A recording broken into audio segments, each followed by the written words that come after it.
नमस्कार दोस्तों, मैं सचिन सिंह गौर आपका अपने YouTube मंच पे स्वागत करता हूं। सबसे पहले तो मैं रिक्वेस्ट करूंगा कि चैनल को सब्सक्राइब करें। जिन्होंने सब्सक्राइब कर रखा है वो बेल नोटिफिकेशन दबा दें ताकि उनको नोटिफिकेशन टाइम से मिल सके और वो वीडियोस को देख सकें। दूसरा, जिन्होंने जो नए हैं वो भी सब्सक्राइब करें और बेल नोटिफिकेशन दबाएं। इसके अलावा ज्वाइन बटन दबा करके चैनल की मेंबरशिप लीजिए। 3 तरह की मेंबरशिप है, कोई भी मेंबरशिप ले सकते हैं। आपको कुछ स्पेशल फीचर्स मिलेंगे मेंबर के जो आपको मिल जाएंगे और कुछ आप फाइनेंशियल कंट्रीब्यूशन भी चैनल के लिए कर सकते हैं। इसके अलावा सुपर थैंक्स बटन है जिसको दबा करके आप कुछ भी फाइनेंशियल कंट्रीब्यूशन कर सकते हैं, 10 रुपये से लेके कुछ भी। तो कीजिए उसको कंट्रीब्यूशन को ताकि और अच्छे हम वीडियोज़ बना सकें समाज के लिए। तो वीडियो का टॉपिक है कि बीजेपी उत्तर प्रदेश में कितनी सीटें जीतेगी। देखिए, एक होता है आकलन और एक होता है परिणाम। तो हम जो बात करेंगे वो आकलन के आधार पे करेंगे और परिणाम आकलन के आधार पर भी आ जाता है, जो आकलन किया गया, विश्लेषण किया गया और कई बार उससे उलट भी आता है। तो आकलन के हिसाब से अगर देखें तो बीजेपी 50 से 60 सीटें उत्तर प्रदेश में जीत रही है। 20 से 30 सीटें हैं जिनको विपक्ष जीत सकता है, बल्कि इससे कम भी जीत सकता है, इससे ज़्यादा भी जीत सकती है बीजेपी, 65 तक भी जीत सकती है और विपक्ष 15 पर भी रह सकता है। लेकिन एक फेयर एनालिसिस में हम कह सकते हैं कि 20 से 30 सीटें ऐसी हैं जिनको विपक्ष जीत सकता है, क्योंकि कुल मिलाकर के 35 सीटों पर ही मुकाबला दिखाई दे रहा है। 80 में से 35 सीटें ऐसी हैं जिन पर मुकाबला है और 45 सीटें लगभग ऐसी हैं जिनको कि बीजेपी बहुत आराम से जीत सकती है। और ये जो 35 सीटें हैं इनको भी हम 3 श्रेणी में बांट सकते हैं। एक वो जिनमें इंडिया गठबंधन को एज है और बहुत मजबूत हैं, खास करके वो सीटें हैं जहां पर मुस्लिम डोमिनेंस बहुत ज़्यादा है। दूसरी सीटें वो हैं जो कि बीजेपी की सीटें हैं और बीजेपी वहाँ मजबूत भी है लेकिन फ़ाइट बहुत टफ है, मतलब इंडिया गठबंधन भी वहाँ बहुत अच्छे से लड़ रही है। और तीसरी सीटें ऐसी हैं जो कि लगती नहीं है कि बीजेपी हारेगी और बीजेपी ही वहाँ से जीतती आ रही है, लेकिन वहाँ उलटफेर हो सकता है, कुछ अप्रत्याशित परिणाम आ सकते हैं। तो तीनों तरह की कैटेगरी के बारे में बताता हूँ आपको। पहली कैटेगरी में है 14 सीटें और वो 14 सीटें कौन सी हैं वो बताता हूँ मैं आपको। तो पहली कैटेगरी में 14 सीटें हैं जिनमें इंडिया गठबंधन को एज है और वो इसमें अधिकतर सीटें जीत सकते हैं। ये सीटें हैं मुरादाबाद, रामपुर, संभल, सहारनपुर, अमरोहा, नगीना, बदायूं, मैनपुरी, फिरोज़ाबाद, कन्नौज, रायबरेली, कैराना, चंदौसी, गाजीपुर और घोसी। ये 14 सीटें वो हैं जहां पर इंडिया गठबंधन बहुत मजबूत है और अधिकतर सीटें वो जीत सकते हैं। इनमें काफ़ी सारी सीटें वो हैं जिनमें मुस्लिम डोमिनेंस है, मुस्लिम पॉपुलेशन बहुत ज़्यादा है और कुछ सीटें ऐसी हैं जहां पर अहीर बहुत अच्छी संख्या में हैं। तो ये 14 सीटें हैं जिनमें इंडिया गठबंधन को एज है। इसके अलावा 13 सीटें हैं जो कि बहुत टफ फाइट है और बीजेपी को एज है लेकिन कोई भी जीत सकता है। वो 13 सीटें हैं मुजफ्फरनगर, मेरठ। मुजफ्फरनगर जो है बीजेपी की सीट रही है, बीजेपी इस बार भी उसको जीत सकती है, एज है, लेकिन क्योंकि वहाँ पर ठाकुरों का विरोध का असर पड़ा था और जाट भी बढ़ गए हैं तो ऐसा परिणाम आ सकता है कि संजीव बालियान वहाँ पर हार सकते हैं।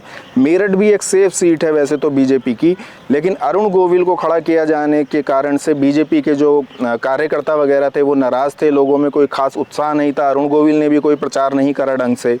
इसके अलावा जो अनुसूचित जाति का कैंडिडेट सपा ने खड़ा किया उनको अनुसूचित जाति के भी वोट मिल रहे हैं, तो एक टफ फाइट है यहाँ पर, मतलब बीजेपी जीत भी सकती है और हार भी सकती है। इसके अलावा फतेहपुर सीकरी है, वहाँ से रामनाथ सिकरवार जो हैं वो बहुत मजबूत कैंडिडेट हैं और विधानसभा में भी उनको 65,000 निर्दलीय वोट मिल गए थे, तो ये सीट भी कांग्रेस जीत सकती है, यहाँ से कांग्रेस है। इसके अलावा अमेठी में बहुत टफ फाइट है। बांदा, हमीरपुर, अकबरपुर, सीतापुर ऐसी सीटें हैं जो बीजेपी की सीटें हैं, लगता है बीजेपी जीत जाएगी लेकिन फ़ाइट है, उसको पूरी तरह से नकार नहीं सकते कि बहुत आसानी से जीत जाएंगे। इसके अलावा एटा, बाराबंकी, मोहनलालगंज, रॉबर्ट्सगंज, भदोई भी इसी तरह की सीटें हैं। तो ये सीटें ऐसी हैं 13 सीटें जिन पे बीजेपी को एज है लेकिन फ़ाइट है यहाँ पर, मतलब कुछ भी परिणाम आ सकता है। ज़्यादा चांसेस है कि बीजेपी अधिकतर सीटें जीत ले, लेकिन 4-5 सीटें यहाँ पर सपा गठबंधन भी जीत सकता है। अच्छा, इसमें 3 सीटें और जुड़ गई हैं। राजा भैया के साथ जो बीजेपी का गठबंधन नहीं हो पाया तो प्रतापगढ़ और कौशाम्बी भी इसमें जुड़ गई है। इसके अलावा अनुप्रिया पटेल ने जो राजा भैया पे कटाक्ष किया है उसके बाद उन्होंने फैसला किया वो अनुप्रिया पटेल के खिलाफ प्रचार करेंगे, तो जो मिर्ज़ापुर की सीट है वहाँ से तीसरी बार लड़ रही हैं अनुप्रिया पटेल और बहुत टफ था उनके लिए, वैसे भी टफ हो रहा था। और राजा भैया जब खिलाफ जाएंगे तो कम से कम 1-1.5 लाख क्षत्रिय वोट है, अगर उन पर प्रभाव डाल पाते हैं तो अनुप्रिया पटेल को भी जीतना मुश्किल हो जाएगा। तो इन 13 सीटों में ये 3 सीटें भी जुड़ जाती हैं, तो ये हो जाती हैं 16 सीटें। तो 14 सीटें वो हैं जिनमें एज है सपा गठबंधन को, 16 सीटें हैं जिनमें एज तो है भाजपा गठबंधन को, लेकिन सपा भी बहुत मजबूत है वहाँ पर, सपा या कांग्रेस या इंडिया गठबंधन। और इसके अलावा 4-5 सीटें ऐसी है जहाँ पे अप्रत्याशित परिणाम आ सकते हैं, जो कि बीजेपी की सीटें हैं। ये सीटें हैं अयोध्या, गौतम बुद्ध नगर, फूलपुर, प्रयागराज और रॉबर्ट्सगंज। तो अयोध्या में भी वही मेरठ वाली स्ट्रेटजी एसपी ने चली है, वहाँ से एससी कैंडिडेट को खड़ा किया है। और अगर बहुजन समाज पार्टी, क्योंकि पहले 2 चरण में अच्छा प्रदर्शन करने के बाद वो बिल्कुल ढीला चुनाव लड़ रहे हैं, और जो आकाश आनंद है उनको भी निकाल दिया, जिससे कि यूथ जो है एससी समुदाय का वो नाराज़ है, मतलब जाटव या एससी समुदाय में काफ़ी नाराज़गी है, तो वो सपा की तरफ शिफ्ट हो सकते हैं वो लोग भी, और बाकी वोट मिलता है। तो अयोध्या की सीट पर भी एक अप्रत्याशित परिणाम आ सकता है। ऐसा ही रॉबर्ट्सगंज में है, और ऐसा ही फूलपुर प्रयागराज में भी हो सकता है। गौतम बुद्ध नगर की एक सीट है पूरे 80 सीटों में, जिसे शायद बसपा जीत ले। वैसे ये बहुत सेफ सीट है बीजेपी की, लेकिन यहाँ पर क्योंकि बसपा ने ठाकुर प्रत्याशी को खड़ा किया है, ये क्षत्रिय बहुल सीट है, इसके अलावा सपा बहुत कमज़ोर थी, तो मुस्लिम जो वोट्स हैं वो भी ट्रांसफ़र हो रहे हैं, एससी वोट भी मिल रहे हैं, ठाकुरों का बड़ा प्रतिशत मिलता है, तो यहाँ पर बीएसपी का चांस लग सकता है। वैसे ये सीट बीजेपी के ही पक्ष में जाती दिख रही है। तो इस प्रकार से कुल मिलाकर के 16, 14 और ये 35 सीटें हैं जिन पे किसी तरह से कोई फाइट है। तो हम माने जो पहली 14 सीटें हैं उसमें से अगर 10 या 12 भी अगर इंडिया गठबंधन जीत लेता है, दूसरी जो 16 सीटें हैं उसमें 8 भी जीत लेते हैं वो, तो उनको लगभग 20 के करीब सीटें बनती हैं, और 2-3 जो अप्रत्याशित जीतते हैं, तो 22-23 सीटें वो जीतते हुए दिख रहे हैं। लेकिन उल्टा भी हो सकता है 14 की 14 जीत जाएं जिसमें मजबूत हैं, और जो 16 सीटें उसमें ज़्यादा जीत जाएं, अप्रत्याशित हैं वो भी जीत जाएं, और कुछ और भी उलटफेर हो जाएं, तो वो 25 से 30 भी जीत सकते हैं। और इसका भी उल्टा हो सकता है, बीजेपी जहां मजबूत है वो फिर से सारी रिपीट कर ले, जो 16 सीटें सारी की सारी जीत ले, और जहां पे इंडिया गठबंधन मजबूत है वहां पर भी वो कुछ अच्छा कर जाए, तो 10-12 पर, मतलब 15 तक भी रह सकता है। इंडिया गठबंधन 15 पे भी रह सकता है, और बीजेपी को 65 सीटें मिल सकती हैं, ऐसा भी हो सकता है। और ये भी हो सकता है कि वो 25 से 30 सीटें जीत लें और बीजेपी 50 पे रह जाए।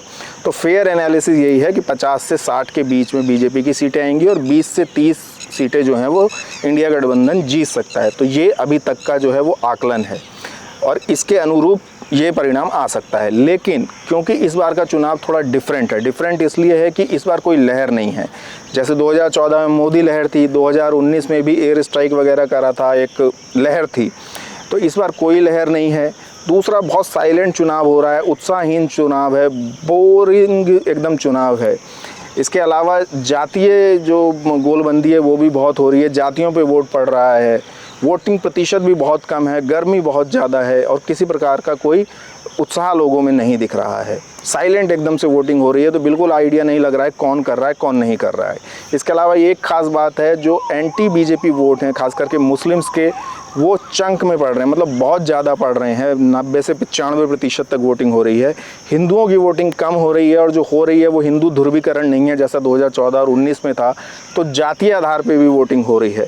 तो इस कारण से परिणाम और भी डिफरेंट हो सकते हैं। जैसा हम कह रहे हैं कि 50 से 60 सीटें बीजेपी जीत सकती है, 65 भी जीत सकती है, लेकिन इसका उल्टा भी हो सकता है बहुत सारी सीटों पे जो कुछ समझ नहीं आ रहा है, लग रहा है बीजेपी जीत रही है, परिणाम उसका उलट आए, तो 40-35 तक भी बीजेपी आ सकती है।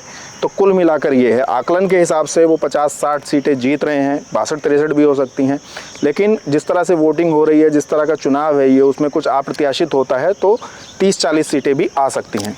तो कुल मिलाकर के ये मेरा आकलन था, और कमेंट करके बताएं आप कितना सहमत हैं, कितना असहमत हैं। जिन सीटों की मैं बात कर रहा हूँ, यदि आप वहाँ रहते हैं, उनके आसपास रहते हैं, तो वहाँ का परिणाम बताएं, मतलब एनालिसिस बताएं कि मैं कितना सही हूँ या गलत हूँ, और अपनी राय दें। वीडियो को ज़्यादा से ज़्यादा शेयर करें। वीडियो देखने के लिए धन्यवाद। चैनल को सब्सक्राइब करें।